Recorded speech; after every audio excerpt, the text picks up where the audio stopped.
Hello, j'espère que vous allez bien. Bon. Là. Hier j'ai eu une discussion, j'ai essayé d'avoir une discussion avec quelqu'un et c'est compliqué d'essayer de parler parce qu'en fait à l'heure d'aujourd'hui tout le monde aime avoir un avis sur tout et quand tu commences à demander des sources, des références, voilà. Dans les vidéos que j'essaye de traiter, en fait en général, je donne un point de vue sur une base d'études, c'est pas juste sur des on-dit. Et j'encourage toujours les gens à vérifier ce que je peux dire, s'ils sont intéressés par ce que je peux dire. En fait, je voulais faire une vidéo sur l'ignorance et l'esclavage moderne. Parce qu'en fait, il faut savoir que quand tu es esclave, le problème, c'est d'abord un problème d'ignorance et d'acceptation de la situation.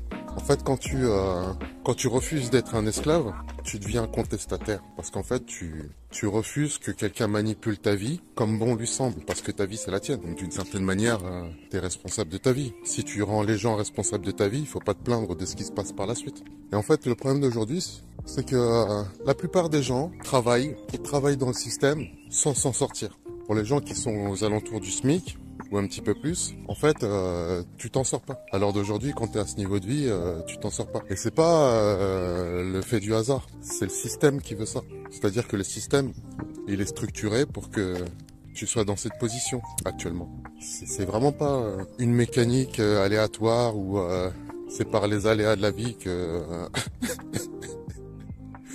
le système il en est arrivé là. Non, en fait, si le système il en est là, c'est parce que tout le monde est dans une religion, hein. Il y a la religion du capitalisme et il y a la religion de la civilisation forcée. C'est-à-dire qu'il y a des gens qui décident dans quel sens la civilisation va aller et il y a d'autres gens qui votent en s'imaginant qu'ils ont une quelconque impact sur la direction que le monde prend. En fait, déjà, quand tu votes, faut comprendre que tu votes ce qu'on te montre. T'as pas trop le choix, en fait. Quand on te propose la peste ou le choléra... La plupart des gens, ils croient qu'ils sont obligés de choisir. Alors que t'es pas obligé de choisir entre de la pisse et de la merde. À un moment donné, tu peux... le vote blanc, ça existe. Et le fait de ne pas voter aussi, ça existe. Donc en fait, si tu veux... le problème à l'heure d'aujourd'hui, à l'ère de l'information et de la data, c'est vraiment l'ignorance. Parce que quand tu ignores le monde dans lequel t'es pas un citoyen en fait. Un citoyen, déjà, c'est quelqu'un qui s'intéresse à la cité, à qu'est-ce qui la compose, à ses lois, sa structure. En fait, quand t'es ignorant, t'es pas un citoyen, t'es juste une ressource. T'es un produit qui peut générer du profit. Et ça, en fait, ça m'emmène vraiment à la structure de l'esclavagisme moderne. C'est-à-dire que si tu comprends pas certains piliers, t'es voué à être un esclave. T'as pas le choix. Et si tu veux, pour moi, il y a trois pièces essentielles à comprendre. En fait, si tu comprends pas ce que c'est que la finance, t'es complètement mort dans le film. Parce qu'en fait, à l'heure d'aujourd'hui, la finance, elle gère les flux de capitaux, elle oriente les marchés. La finance, en fait, conditionne complètement les marchés. Que ce soit les marchés sur les matières premières, les devises, les actions. En fait, à l'heure d'aujourd'hui, les flux de capitaux orientent complètement. C'est-à-dire la spéculation, tout le travail de fond que vont faire les banques privées, les banques d'affaires, les gros acteurs. En fait, c'est eux qui vont vraiment déterminer dans quelle dynamique le monde va via les marchés. Le marché, en eux-mêmes, ils définissent toute la structure de l'économie. C'est-à-dire la valeur des dettes, la valeur des matières premières, la tendance de l'économie, ce qui nous emmène justement au point de l'économie, qui elle, en fait, est le reflet des marchés. Quand les finances vont bien, elles régulent et elles permettent au marché d'être équilibré et d'avoir une économie saine. En fait, les politiques, ils interagissent ici. Par exemple, quand tu prends le cas de la France, elle a un produit intérieur brut qui s'élève à peu près à 2900 milliards aux alentours. Mais la dette française, sous Macron, elle est passée à 3300 milliards. Macron, en 2 mandats, il a apporté presque 1000 milliards à la dette française. Et en fait, les politiques, eux, ils interagissent ici. Leur but, aux politiques, pas que, hein, mais...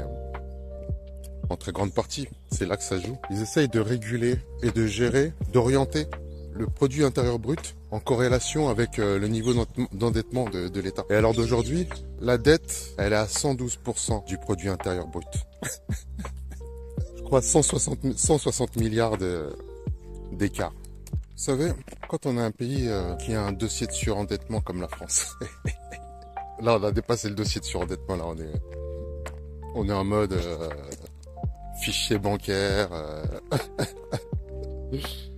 C'est pisté internationalement. En fait, quand tu arrives à un tel niveau d'inflation sur de la dette, faut comprendre que on est rentré dans une ère d'esclavage intensif. Parce que quand tu vois le coût de la vie en France, là, quand tu vois, c'est quand tu vas faire tes courses. Que avant, t'en avais pour 150 euros, 200, 300 euros. Aujourd'hui, c'est le double ou le triple.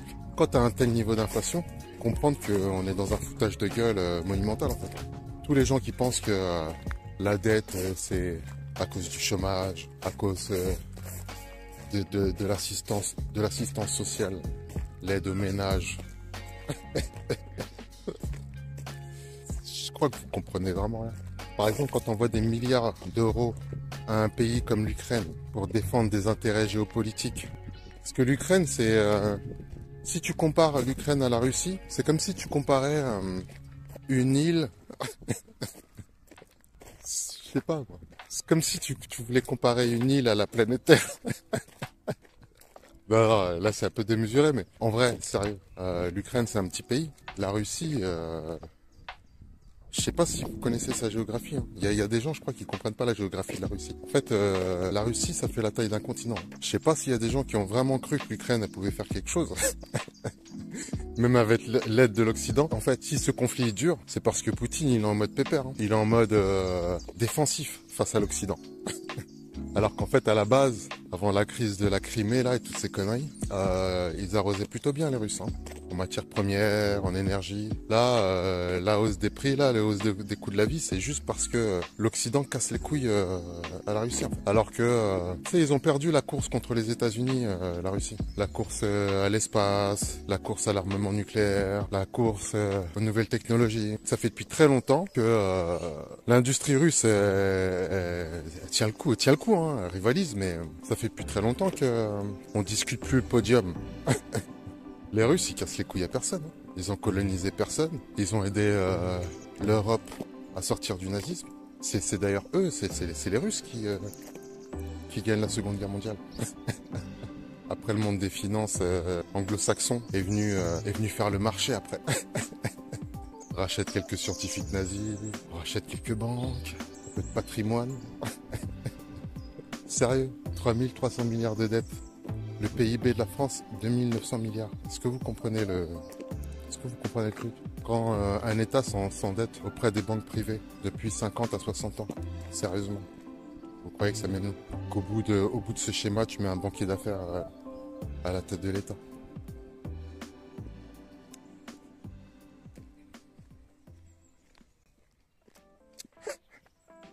Il faut bien comprendre que la finance gère les marchés, conditionne les marchés conditionnent l'économie et les politiques, ils essayent de gérer ce bordel. Sachant que eux, ils vont dans la direction que les industriels donnent, c'est-à-dire les lobbies derrière, pouvoir d'influence, qui vont orienter les lois, orienter les taxes.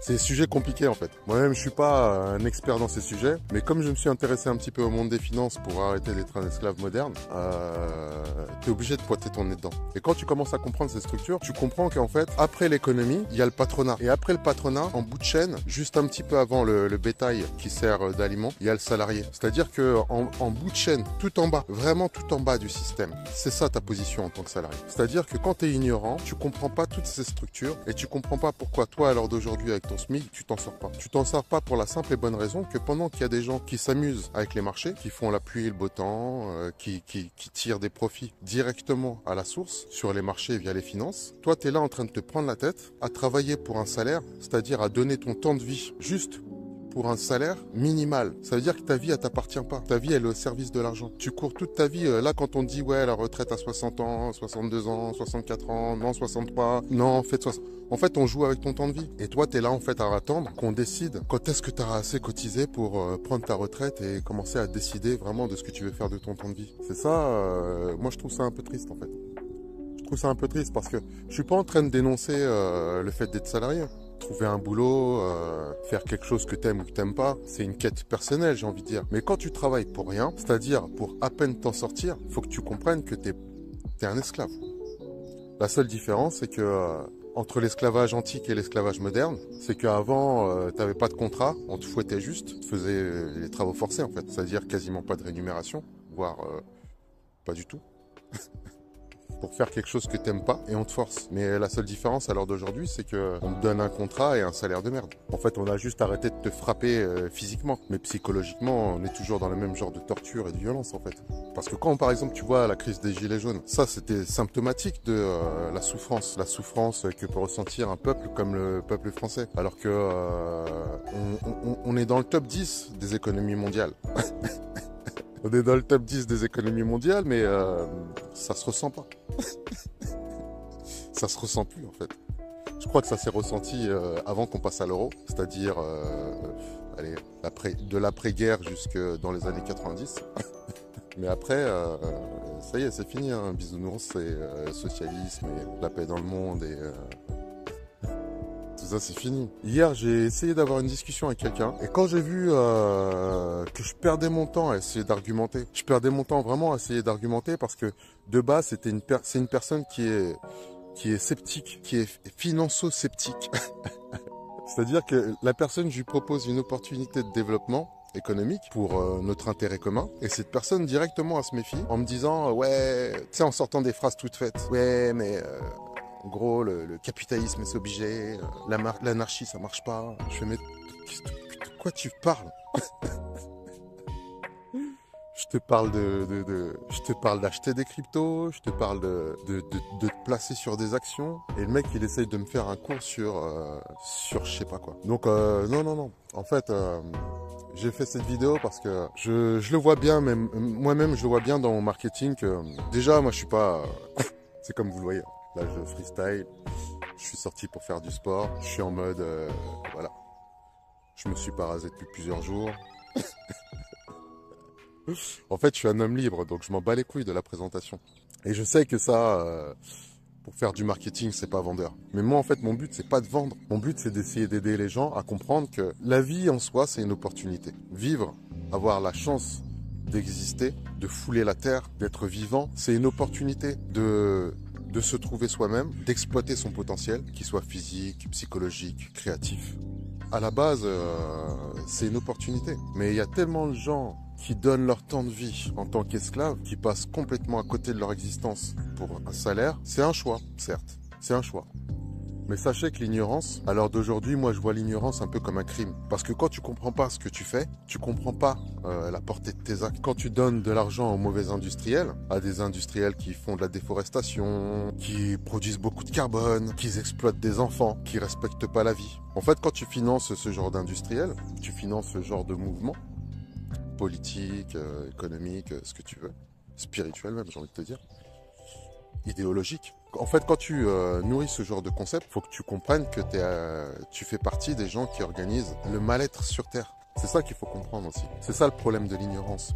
C'est que l'ignorance, en même temps que c'est une forme de fardeau, c'est une arme. Sauf que c'est pas une arme qui te sert toi. C'est une arme qui sert les gens qui s'éclatent en haut. Qui s'éclatent en haut directement sur les marchés financiers. Pendant que toi, tu es en train de trimer, lui, il débloque des fonds, il les place et il les regarde évoluer. En fait, l'erreur, c'est de travailler pour l'argent et de pas de faire travailler l'argent pour soi. Quand tu gagnes de l'argent, cet argent, tu peux le rendre intelligent. Il n'est pas obligé de servir à des trucs stupides. Tu vois ce que je veux dire ou pas? Ton argent, il peut t'aider à devenir plus riche, plutôt que courir après lui pour tout le temps te sentir pauvre. De base, je voulais juste apporter de l'information parce que l'ignorance, franchement, c'est compliqué. En fait, le temps, c'est tellement important. Quand j'ai du temps, j'ai envie de créer, j'ai envie de faire de la musique, j'ai envie de faire du sport, j'ai envie de bouger, j'ai envie de rencontrer des gens intelligents. Des gens qui réfléchissent un peu quand même, avec qui tu peux débattre, échanger, philosopher, entreprendre, te projeter. Alors d'aujourd'hui, les gens, quand tu leur parles de business, quand ils ont leur petit salaire, leur petite vie, ils se mettent en mode hermétique direct. En mode, non, c'est bon, j'ai ce qu'il me faut. Ah bon? Ah bon, t'as ce qu'il te faut? Un petit salaire de merde, quelques petits congés par-ci par-là, que tu essayes de contracter pour les prendre en été, là, comme tout le monde. Pour partir, je sais pas où, en Crète. Tu sais, le PIB de la Grèce, là, c'est compliqué. Hein.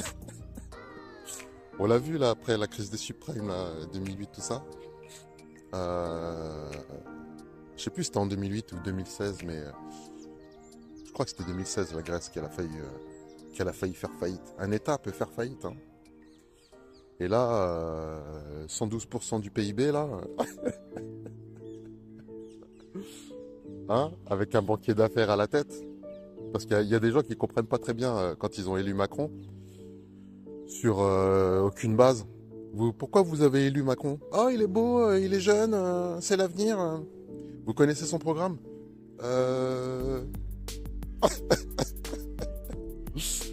Est-ce que vous avez déjà entendu son programme?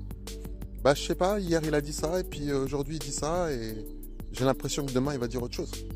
Bah oui, c'est ça la politique en 2025, c'est la politique girouette. C'est soit la politique girouette façon Macron, soit la politique what the fuck façon Trump qui a carrément embauché Elon Musk, l'homme le plus riche du monde. L'un des plus riches du monde. Je crois qu'en ce moment, il est dans le top 1. Mania de la technologie. Hey, Elon Musk, il a implanté une puce neurologique à un singe. Pourquoi faire? Pour démontrer qu'en fait, le singe, il pouvait jouer sans manette à Pong. Ok? Elon Musk, il en est là, avec ses voitures autonomes, ces robots façon iRobot qui arrivent. Il dit d'ici 2030 ou 2040 ou 2050, je sais plus, il y aura minimum un robot par humain. Eh, putain de merde, réveillez-vous, bordel de merde. Vous voyez pas où est-ce qu'on en est là? Les films de fiction qu'on regardait, là, iRobot, Matrix, Terminator, vous voyez là qu'on est en train d'aller vers des films? Eh les gars, wake up. Je suis pas dans le mouvement woke, mais sérieusement, woke up. On est en train d'aller vers de la SF, ok? Et les films de science-fiction, ils se finissent pas toujours bien. Quand tu regardes les Terminator, quand tu regardes Matrix, iRobot, sérieux, AI, vous avez vu le film AI hein? Non, non, sérieux, je fais une trop longue vidéo. C'est bon, je m'arrête ici. C'était juste pour vous dire, s'il vous plaît, conscientisez-vous, informez-vous. Ça peut tout changer. Allez, portez-vous bien, je vais faire du sport.